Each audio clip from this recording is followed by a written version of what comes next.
Seja muito bem-vindo ao Universitário Podcast, aqui quem fala é Davi, e hoje eu vou conversar com o Goura. Tudo bem, Goura? Tudo bom, Davi? Salve, salve. Uma boa noite, bom dia para quem vai assistir. Prazer estar aqui contigo. É engraçado essa coisa de internet, a gente não sabe o horário que a pessoa vai assistir. Nem quem vai assistir, em condições que vai assistir. Diz o negócio, qual é a primeira cena que você tem quando você era criança? Pô, Davi, é difícil, né, responder isso. Eu vejo que as memórias que a gente tem do que a gente foi um dia, na infância ainda, você está trazendo uma coisa lá de trás, elas se confundem com as narrativas da memória, aquilo que contaram sobre a gente. Mas, deixa eu ver, olha, uma lembrança muito forte que eu tenho, assim, é a minha avó, a dona Enedi, a vovó Didi, eu chamava ela. Minha avó paterna, ela tinha uma casa onde mora o meu tio hoje em dia, no Alto da Glória, ali, Alto da 15, e eu lembro muito bem dos almoços de domingo na casa da vovó. Ela tinha uma horta linda, sempre tinha uva, tomatinho cereja, um monte de coisa que ela cultivava, e uma comida da nona italiana, sempre muito farta. E eu chamava ela de vovó Tanque também, quando eu era pequena, que ela morava perto da Praça do Expedicionário, a praça em homenagem aos combatentes da Segunda Guerra, onde tem um tanque, tem um avião, tem um museu. E a gente ia lá brincar, né, com ela, eu chamava ela de vovó Tanque.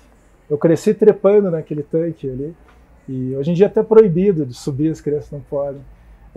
Enfim, acho que são algumas das memórias assim, estéticas, afetivas que eu tenho. Também a relação com a cidade, brincando na rua, andando de bike, tentando andar de skate, assim, já um pouquinho depois, assim. Algumas memórias soltas aqui. É engraçado, você falou que seu tio mora ali, provavelmente seu tio deve ser meu vizinho. É que minha avó faleceu já há alguns anos, né? E na casa onde ela morava, mora o meu tio e meu primo, e eles seguem morando ali. Então, teu tio é meu primo vizinho, como mora no Cristo Rei, pô. Ah, então. Eu passo muito por ali. Ali. Quando eu não tenho carro, eu ando muito pela cidade. Você já passou na frente daqui? Pô, com certeza, já passei que eu passo, vai e volta. De alguma forma, olhando para trás, me levou um pouco para a política, que a minha família, Davi, eu cresci sem ter um carro. Minha mãe, ela foi comprar um carro quando eu tinha 18 anos. Então, até os 18 anos, a descoberta da cidade que eu tive foi a pé, de bike, de skate, de ônibus, de táxi, enfim. Então, eu acho que isso constitui assim um percurso afetivo, né, de você caminhar, conhecer, aquele caminho tem uma árvore bonita, vamos por lá. Esse caminho é mais gostoso, esse caminho é mais legal, mais seguro, né? Então, eu me lembro quando eu era criança, adolescente, minha mãe dava o dinheiro da passagem e o dinheiro do lanche. Aí eu não lanchava. Você embolsava. Não lanchava e ia andando. Minha mãe falava que era muito pão duro. Você não lanchava e nem gastava no transporte. Eu comprava CD, e aí ficava algum dia pra comprar CD. Pra comprar CD, e aí ir pro cinema. Coisa de adolescente que não tem conta pra pagar. Sim. Que a vida é maravilhosa e acha que reclama da vida. Né? É verdade. E andar, dizem que estimula a tua criatividade. Com certeza. Eu não sei se você tem carro ou não, mas você tem uma vibe de quem gosta de pedalar, gosta de andar, explorar essas coisas, de cada cantinho da cidade. Eu tenho isso até como prática de mobilidade, mas também acho que tem um prazer nisso, assim. Eu acho que a gente conhece melhor a cidade quando a gente explora a cidade assim diretamente, né, com o nosso corpo. Entendi. Quando a gente está no carro ou está dentro de um ônibus, a gente está refém de um trajeto, a gente está protegido e, de certa forma, pensando aqui filosoficamente, você também está alienado da cidade, no sentido da experiência sensorial que a cidade proporciona. Você está no carro, você está ouvindo um som, você está numa temperatura diferente, é diferente, completamente diferente a experiência da cidade quando você pedala, quando você caminha e quando você está dentro de um transporte que te leva de um lugar para o outro, né? As visões são diferentes. Eu acho que aquele rapaz que estava aqui é o Mauro. Ele chegou, aí depois eu te apresento ele. Sim, que legal. E ele parece que o pai dele conhecia seu pai, eram amigos. É possível. O Jacques Brandi, meu pai, ele é poeta, jornalista, intelectual, boêmio. Eu brincava na adolescência que ele estava roubando minha boemia, porque eu ia nos lugares, estava lá meu pai. Assim, eu estava na tua frente. Ele já estava grande amigo. Legal. E daqui a pouco ele vai estar aqui, e aí Quando acabar aqui, a gente te apresenta ele. Maravilha. O pai dele parece que era jornalista, então Legal. tem a conexão. Ele falou, cara, meu pai era não sei o quê. Ele veio, eu acho que eu tirei ele de casa só para vir falar contigo. Ia te falar que, assim que eu entrei aqui, eu falei, caramba, é aqui mesmo o podcast? Tipo, é dentro da pizzaria. Até tinham duas meninas ali, eu falei, vocês que me chamaram? Não, a gente não chamou. Bacana. Mas a gente já parou em tanto lugar, cara. A gente já gravou em um monte de lugar. Lugares bons, lugares ruins, lugares legais como esse aqui, que a pessoa fica... Mas provavelmente... Tudo inusitável. Assim. E provavelmente isso aqui é o último dia que a gente vai fazer por causa do inverno. Então começa a ficar frio, e aí outras questões completamente diferentes. Friozinho. Agora, me diz um negócio, além disso, como é que você se definiu fazer filosofia? Sim. Né? Então, né, talvez a filosofia seja, como formação acadêmica, a disciplina mais inútil que pode ter, né? Num sentido, né, o que é essa inutilidade da filosofia? Se a gente pensar que toda a proposta educacional, ela está voltada para te formatar para um mercado de trabalho, para atender uma demanda, enfim, a filosofia, na sua essência, ela é totalmente o oposto disso, porque a filosofia visa um questionamento radical, né, no sentido de ir nas raízes dos problemas existenciais. Quem sou eu? O que é isso? Por que eu estou aqui? Quem é você? O que são essas coisas que me rodeiam? Qual que é o sentido de estar aqui? Eu, assim, desde a adolescência, comecei a flertar com esses questionamentos. Assim, acho que isso foi muito natural para mim. A primeira vez que eu tive um contato, talvez uma reflexão filosófica mais direta, foi quando meu avô morreu, meu avô materno, eu era muito ligado a ele, e acho que foi a primeira pessoa mais próxima de mim assim, que morreu. E eu tinha 16 anos ali. Eu lembro, quando eu era criança, quando morreu o Tancredo Neves. Eu tinha 5 anos, 6 anos. E eu lembro de estar... Outra memória de infância que surgiu agora. Eu lembro de soluçar chorando porque eu estava com a minha mãe, que eu descobri a mortalidade, eu senti a mortalidade. Pô, morreu, minha mãe vai morrer, meu pai vai morrer, as pessoas próximas de mim vão morrer. Mas isso ainda foi só um aflorar ali na infância. Mas depois, quando meu avô faleceu, aquilo veio mais forte, assim, já com a adolescência, com 1000 coisas. E se pega Sócrates, ele tem, dentre outros pensamentos, né, atribuídos a Sócrates fala que a musa da filosofia é a morte, é a mortalidade. Ou seja, a partir da perspectiva de que isso aqui vai acabar um dia, você começa... Mas o que é isso, então? E daí você pega até um paralelo no próprio budismo, né? O Siddhartha, o príncipe Siddhartha, ele descobre um questionamento filosófico a partir das 4 nobres verdades, de que existe o nascimento, existe a velhice, existe a doença e existe a morte. E qual que é o caminho para a gente superar tudo isso? Então, assim, para mim foi, não vou dizer natural, mas o curso de filosofia acadêmica que eu fiz na Universidade Federal do Paraná, eu entrei em 98, daí fiz a graduação e depois o mestrado, foi um caminho que eu vi como uma possibilidade, assim, além de poder dar aula, poder trabalhar com isso também profissionalmente, mas o que eu nunca fiz, né? Eu dou aula de yoga e de sânscrito, né, antes de entrar na política, mas foi justamente de tentar ganhar mais repertório de questionamentos. Acho que a filosofia, eu brinquei, né? Por favor, né, os filósofos vão ficar bravos comigo, né? Mas vocês reconhecem, né? Essa inutilidade da filosofia é justamente a sua maior virtude. Porque num mundo assim tão acelerado, onde pouco se critica no sentido de aprofundamento do questionamento, da dúvida, eu acho que a filosofia nos traz para um questionamento inicial, que é do porquê que as coisas são assim, por que eu estou aqui? E ela nos ensina, ou pelo menos nos tira dessa zona de conforto. Então eu acabei entrando nisso, mas não foi minha primeira opção. Desculpa aqui o monólogo aqui. Eu entrei na faculdade de Biologia, passei no vestibular de Biologia, sempre tive também muita afinidade com as ciências naturais, Mas eu esqueci que tinha química, que tinha matemática, e daí, não, eu vou mais para humanas ali, vou para filosofia, daí fiz a transferência. Legal. Você tinha falado do tempo de raciocínio, né?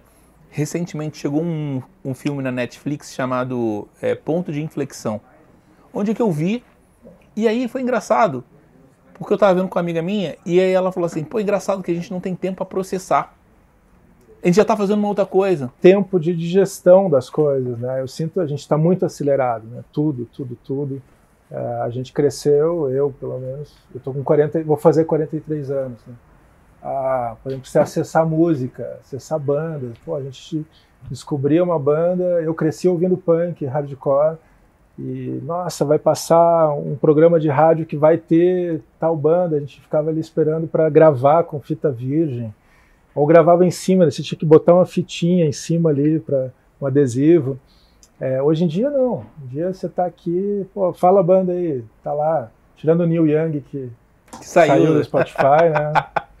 Mas assim, é tudo muito, de certa forma, fácil, mas ao mesmo tempo acho que às vezes a gente não valoriza as coisas, né? Não sei também, é outra realidade.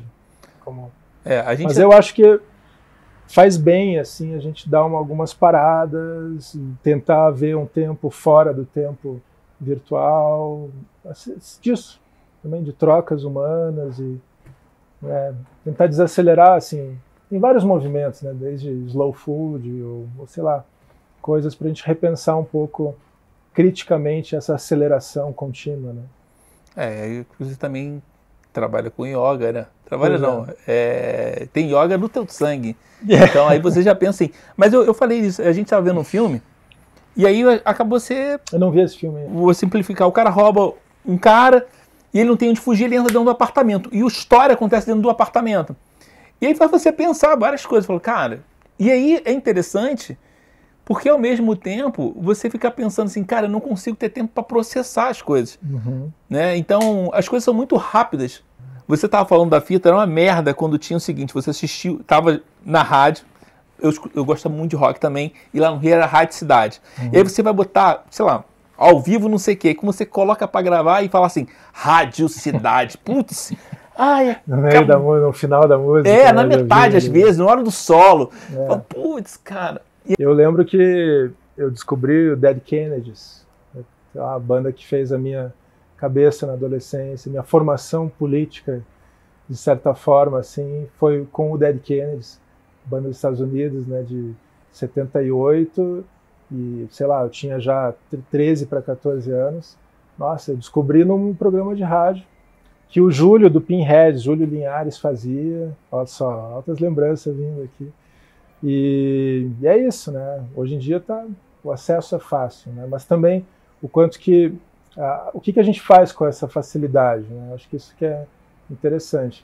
Mas não sei, Davi. Acho que o próprio você estava falando, né, do morar em Curitiba ou do podcast, como isso cresceu de um jeito que você nem imaginava, né? Então acho que são potencialidades, né, diferentes, assim.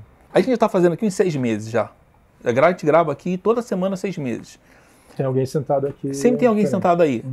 E pessoas diferentes. Eu falo, cara, legal, porque você não tem um viés para determinada coisa. Porque eu não sou daqui. Sou morador daqui. Você nem tem essa liberdade para falar primeiro com a pessoa. Conhecer com a pessoa e explicar, cara, me explica o que você faz. E é legal. Que legal. Semana passada a gente estava na Associação Comercial do Paraná.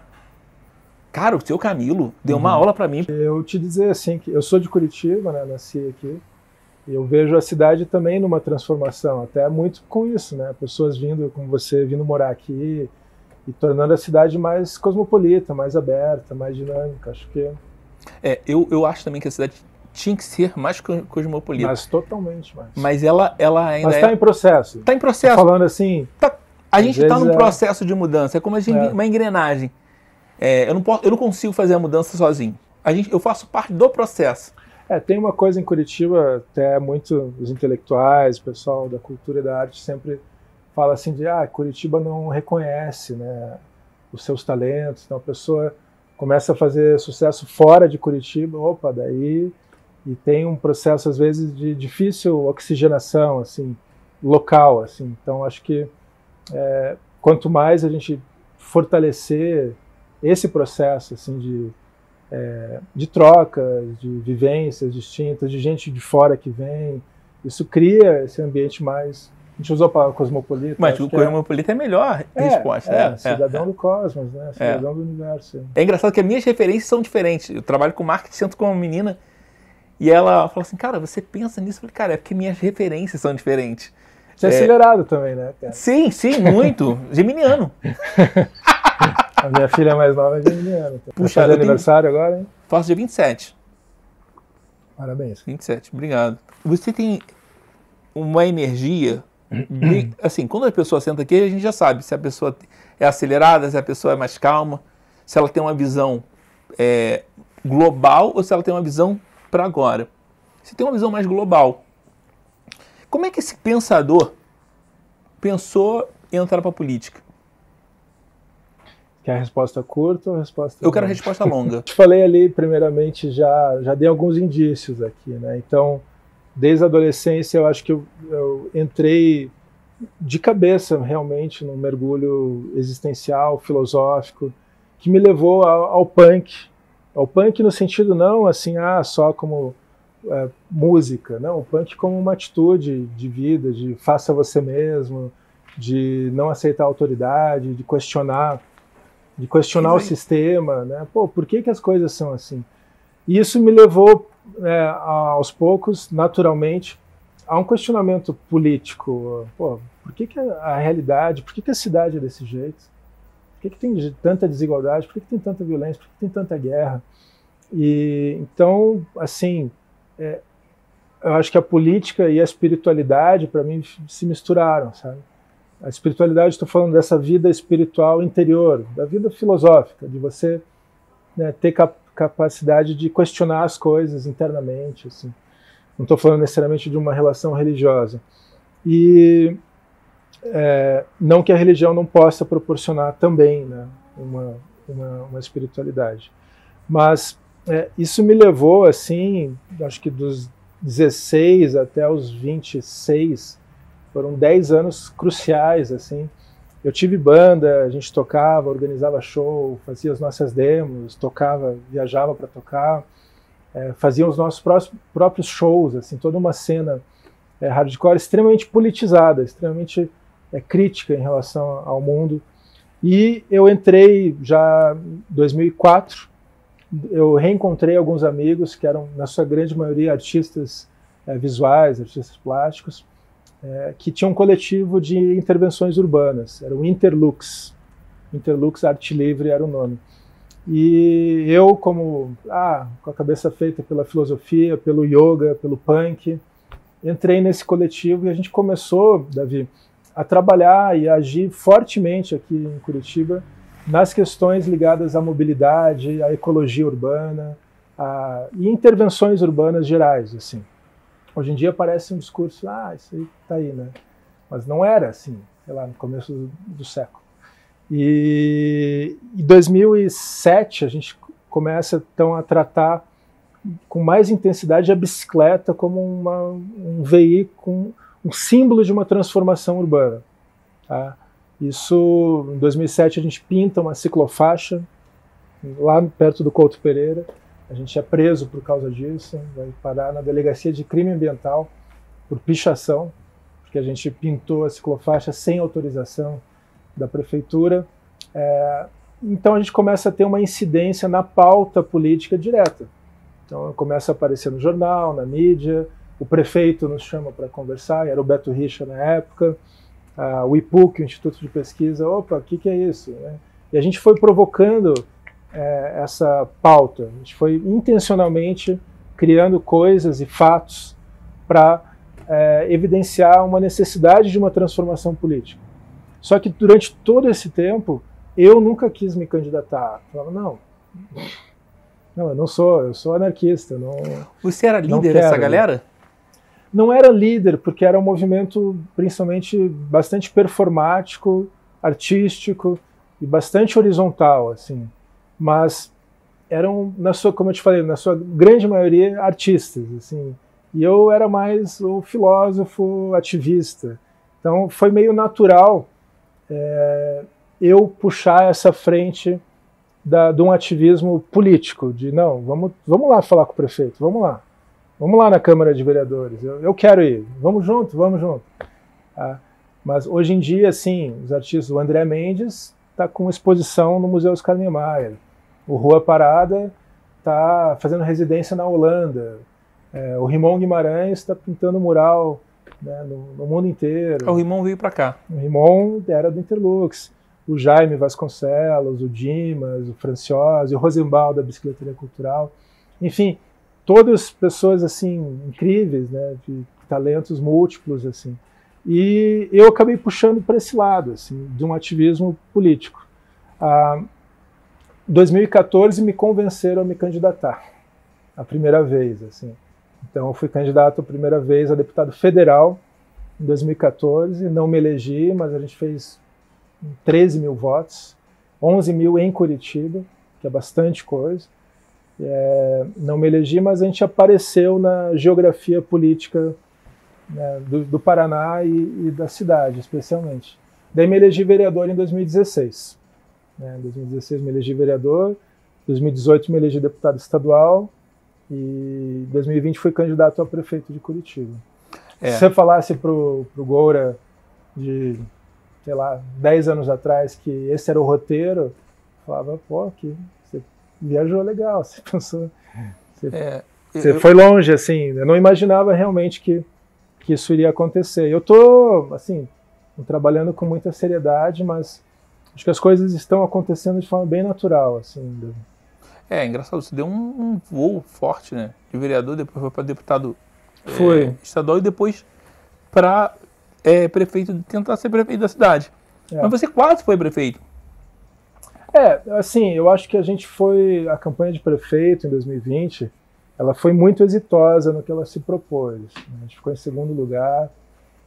O candidato que representava o bolsonarismo ficou com menos da metade dos votos do que a gente teve.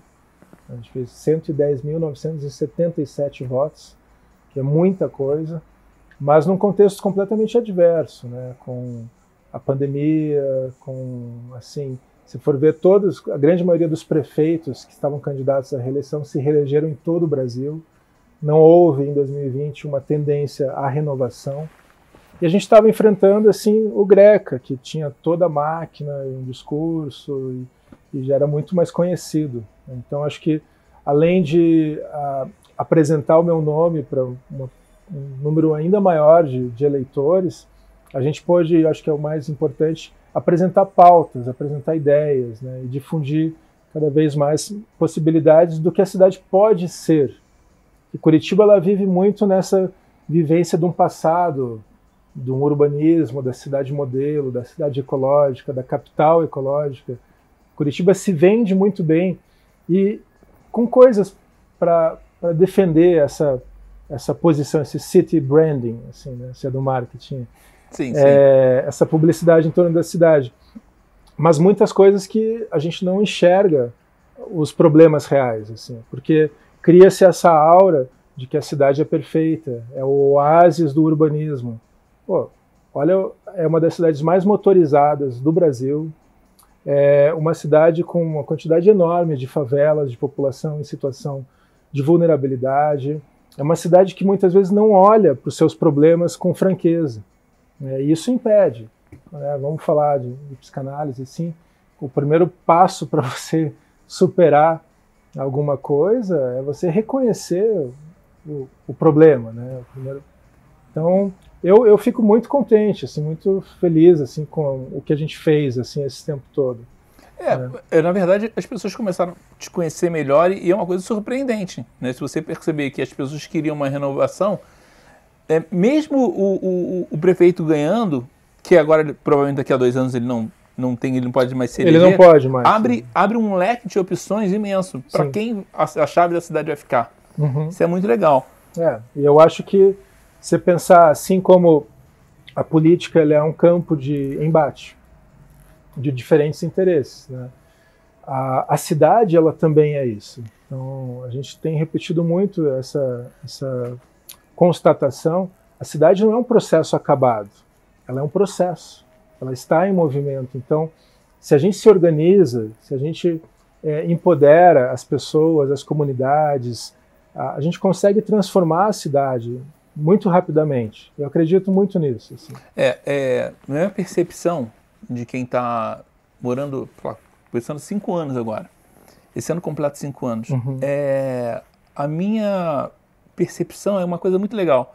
É que as pessoas são muito frias para o olhar das outras. Entendeu? Tem muito morador de rua. E isso eu fiquei pensando, eu falei, cara, tô com umas câmeras aqui, eu acho que eu vou começar a gravar uns moradores de rua. Conversar com essa galera. Tampar o umbigo e conversar com essa galera. Porque é muito curioso, cara. Entendeu? Aqui é uma capital diferente. Se eu fosse, sei lá, Deus me livre guarde, mas se eu fosse um morador de rua, cara, eu não ia pra ficar em Curitiba. É frio, cara.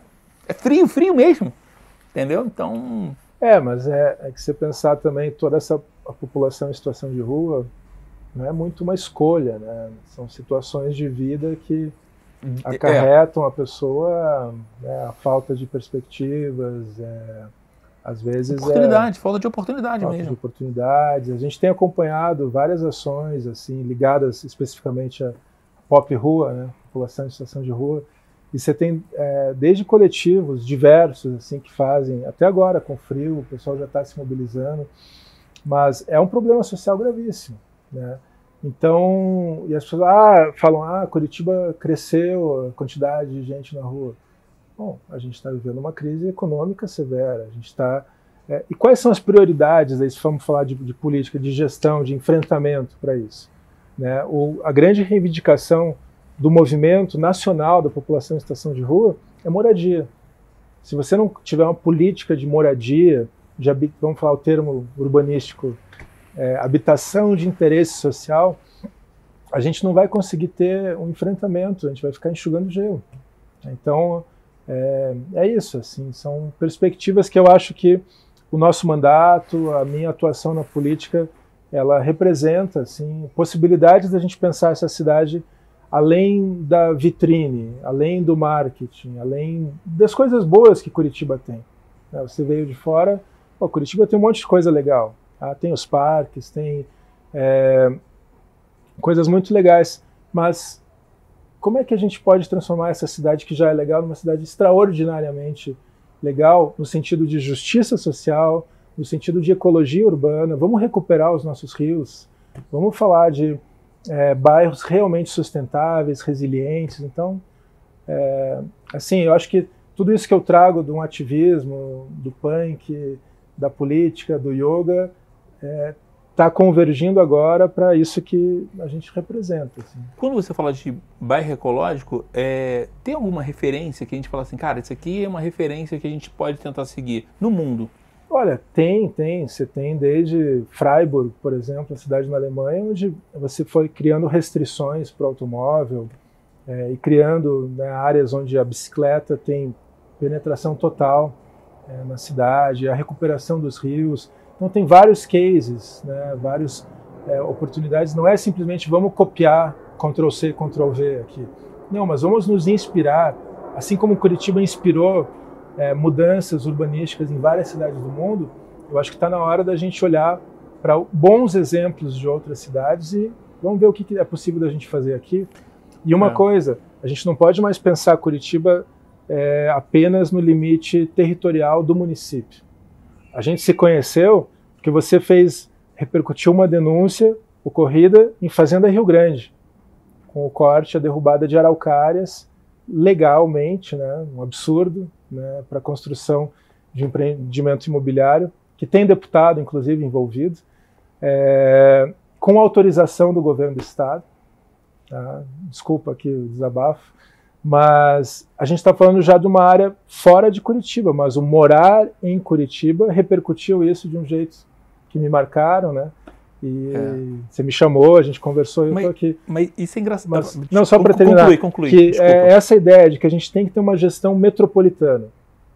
As pessoas não moram assim, as pessoas moram na região. A gente mora em Curitiba, mas muita gente trabalha em Pinhais, muita gente vai passar o final de semana em Quatro Barras. O aeroporto em São José. Então, essa gestão metropolitana, porque os problemas são compartilhados também, então as soluções necessariamente precisam ser pensadas conjuntamente. Não, eu concordo plenamente contigo, é você olhar o entorno, mas essa coisa de conexão, que a gente já falado desde o início, é usar para o bem. Claro. Cara, eu vi o vídeo e falei, cara, eu não gosto de... Falei, pô, vambora, botamos. E aí, começou a marcar você, eu falei, cara, eu não conheço você, mas eu até falei assim, cara, eu não te conheço, mas tá todo mundo marcando, o que você é? Aí eu comecei a falei, cara, que legal. Isso é a parte legal de você não conhecer as pessoas, porque você vai com mais humildade. Fala, cara, o que aconteceu? Olha, tá acontecendo isso, vamos conversar? Aí eu falei, cara, beleza. Aí depois que eu fui ver, talvez a grandeza sua. Não, imagina. Eu acho que a gente tem construído isso, assim, Davi, nesse tempo todo. Se for pensar quando que eu comecei a agir politicamente mais concretamente, foi em 2005, quando a gente começa aqui em Curitiba o movimento das bicicletadas, né? Um movimento, então já faz, cara, 17 anos. Né? E aqui só mostrando, né, todo um trabalho aqui que é um guia que a gente fez de focado aqui. De fiscalização ambiental, né? Um passo a passo de como fazer uma denúncia ambiental. Isso está online também? Isso está online, tudo, né? Eu te trouxe aqui várias cartilhas do nosso mandato. Deixa eu tentar mostrar aqui, que aí fica mais fácil aqui. Então vai lá. Aqui, são ações que a gente tem produzido assim para justamente pensar essa pedagogia política. Né? Ele tem tudo online? Tudo online, entra em contato com a gente, se quiser impresso, a gente também disponibiliza, tá? Mas na página do Instagram pode entrar em contato. Esse é de agroecologia. Esse aqui é de agroecologia. Tem esse daí que é o do combate à violência obstétrica. Inclusive, recentemente a gente aprovou a lei das doulas aqui na Assembleia. Tem uma lei das enfermeiras obstétricas em tramitação. Você tem mais uma pegada voltada para o verde, né? Bastante. A gente tem sustentabilidade. Pensando não esse marketing verde, né? Ou o greenwashing. Que obrigado, tá? É teu. Acho só mostrar aqui também, né, esses dois adesivos do SOS Racismo, combate ao racismo e respeito à bicicleta. Acho que o verde, a gente vê assim as tentativas de vamos pintar de verde, a coisa que dá um astral, né? Eu acho que a gente tem que ir além, assim, fazer com que o discurso se transforme em prática, né? Então, tem um princípio do yoga. Que você é professor de yoga também, né? A gente nem falou disso muito, né? Sou estudante de yoga também. Só para complementar, que agora já tá seu tempo tá corrido, tá? Então já tá bem no limite. Eu vou ter que te chamar de novo. A gente vai ter que estar porque a conversa ia ser muito mais longa, tá? Não, mas deixa eu sinto vontade. Mas uns minutinhos. Então, vamos lá. Fala do professor de yoga. Não então, eu estava dizendo assim que existe um princípio do yoga, que é o princípio de que o nosso pensamento, ele molda a realidade. Que a gente quer transformar o mundo, primeiro a gente precisa transformar o sutil, o nosso pensamento. E que tem que ter um alinhamento entre o que a gente pensa, o que a gente fala e como a gente age. Esse alinhamento, falar da coluna, da pessoa tá... Sim. Mas além disso... Até me acertar. Já dá um... Mas é de você pensar um alinhamento realmente, né? A gente pensa uma coisa muitas vezes, a gente fala outra coisa. A gente não fala o que a gente pensa. Claro, tem circunstâncias que você não pode também falar tudo o que você pensa. Mas buscar essa coerência interna, senão a gente fica sendo um ser cindido, quebrado, né? Então, é um princípio do yoga, da gente buscar expressar uma coerência entre o pensamento, a palavra e a ação. Então eu acho que pensando aqui na política, sustentabilidade, verde, isso para muitos políticos e para a gestão, eu vejo assim, essa crítica que eu faço, que nem agora o Ratinho, o estado mais sustentável do Brasil. Cara, o Paraná é um dos estados que mais desmata a Mata Atlântica, um dos estados mais permissivos com agrotóxicos, é um dos estados que mais viola as comunidades tradicionais em nome de um dito progresso. Então, assim, tem uma coisa muito errada nisso, assim, mas a gente se vende o Estado como o Estado mais sustentável do Brasil.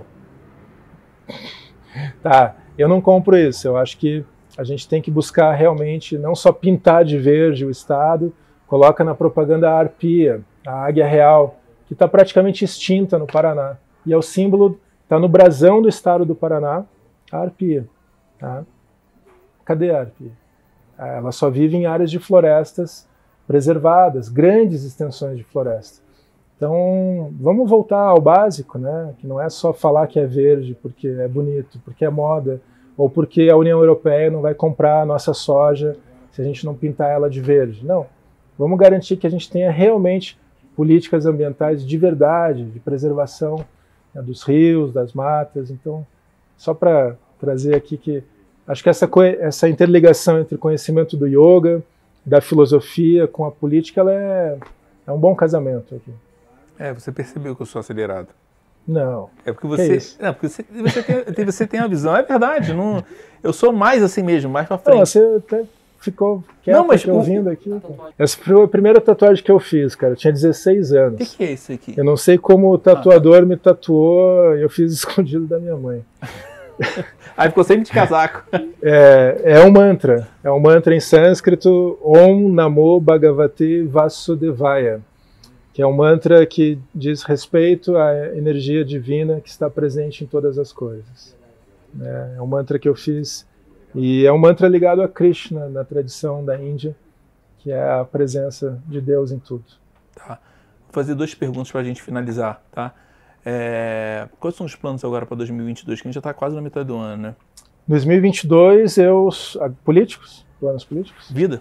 Bom, vida... Aqui a gente fala de vida. Tentar ser melhor do que eu fui em 2021. Tentar ser uma pessoa melhor. Eu, politicamente, sou pré-candidato a deputado estadual, de novo. A gente vai buscar um segundo mandato aqui na Assembleia para aprofundar tudo que a gente está trabalhando. E é muita coisa que a gente tem feito. E, enfim, eu espero que em 2023 o Brasil esteja numa situação melhor. Então, eu quero contribuir um pouquinho para isso, né? Botar um tijolinho nessa construção de um Brasil mais justo, mais sustentável. Eu não quero te atrapalhar para o teu compromisso que você tem, mas se você pudesse encontrar aquele garoto super rebelde, agitado, que tinha na adolescência, o que você conseguiria conversar com ele? Falava, qual conselho você poderia dar hoje, se você encontrasse com ele? Cara, eu não mudaria nada. Eu me sinto bem coerente assim, com toda a trajetória. Não, mas o que você falaria para ele? Cara, siga firme, mas se dedique um pouco mais ali na guitarra, no skate. Eu sempre toquei, né? Mas eu sinto que, se eu tivesse me dedicado um pouco mais, eu estaria tocando melhor agora. Mas não, acho que esse é outro princípio do yoga, sem lamentações.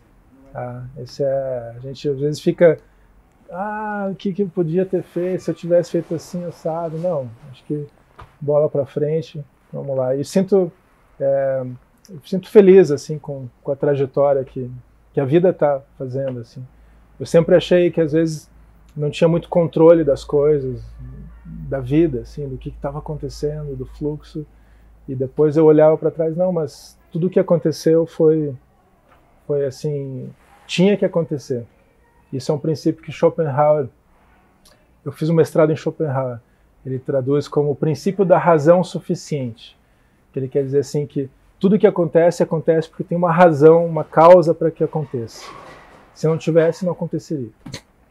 Então é isso, acho que e faça você mesmo, todos os princípios ali do anarquismo, né, que eu sigo acreditando na cooperação, na autogestão, né, na solidariedade entre os seres humanos. Né. Você estava falando de filme que a gente não consegue mudar, a gente falou de filme no início, para mim o melhor filme que tem é o Efeito Borboleta, que ele vai e volta e a vida é feita de escolhas. Uhum. Então, escolha-se muito bem para que você não possa se arrepender. É verdade. Cuidado com o que você deseja. Gora, eu queria ficar falando muito mais com você, porque você dá para vontade de espremer e falar, cara, vamos falar sobre isso? Vamos, cara. Vamos repetir. Agora tem que só ver a agenda tua, tá bom. A tua agenda é muito mais corrida. Tá Como é que as pessoas te seguem nas redes sociais? Cara, procura @Goura Nataraj. Tá? @Goura já vai aparecer no YouTube, Instagram, Face, Twitter. Estamos lá. Mandato e a Comissão de Meio Ambiente estão totalmente abertos. Quem tiver ideia, sugestão, crítica, quiser falar de filme, quiser falar de né, de alguma denúncia, traz para a gente vai tentar dar o máximo de atenção. Na verdade a gente acabou se conectando com a última denúncia, né? E aí chegamos até aqui. E vamos comer uma pizza e tomar um chopp outra hora aqui. Valeu, Davi. Obrigado, tá? Pela sua presença, pela sua energia que você trouxe aqui. Obrigado. Tá bom? Valeu, galera. Se inscreva no canal, siga o Gora e é isso. Tchau, tchau.